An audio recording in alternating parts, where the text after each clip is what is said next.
চারটা ধাপ ফলো করে আপনি এইটা একটা ব্যবহার করতে পারবেন। দেখেন আপনি বক্সের পিছনে এই যে কিউআর কোডটা পাবেন, এটা হচ্ছে স্ক্যানার দিয়ে স্ক্যান করে নেবেন। স্ক্যান করলে জাস্ট ওপেন করবেন, ওপেন করলে হচ্ছে প্লে স্টোরে নিয়ে যাবে। এই যে Google find my device, okay. Just এটা আপনি ওপেন করবেন অথবা সার্চ দিয়ে সার্চ করবেন এখানে গুগল ফাইন্ড মাই ডিভাইস।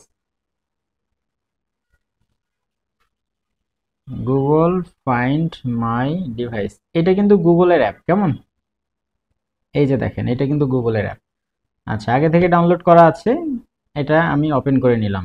প্রথম স্টেপ, স্ক্যান করে অ্যাপটা ডাউনলোড করবেন অথবা গুগল প্লে স্টোরে সার্চ করবেন গুগল ফাইন্ড মাই ডিভাইস, ওকে। অ্যাপটা ডাউনলোড হওয়ার পরে আপনি হচ্ছে ব্লুটুথটা যদি অন থাকে একবার অফ করবেন, আবার একবার অন করবেন।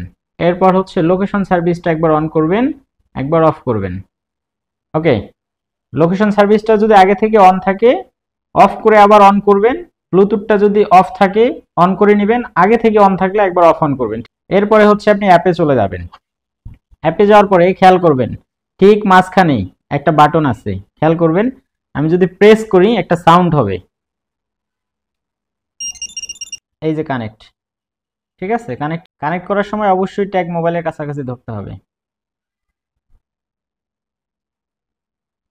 এই চলে আসছে, ওকে। এখন ওপেন অ্যাপ, অটোমেটিক লোকেশন চলে আসবে।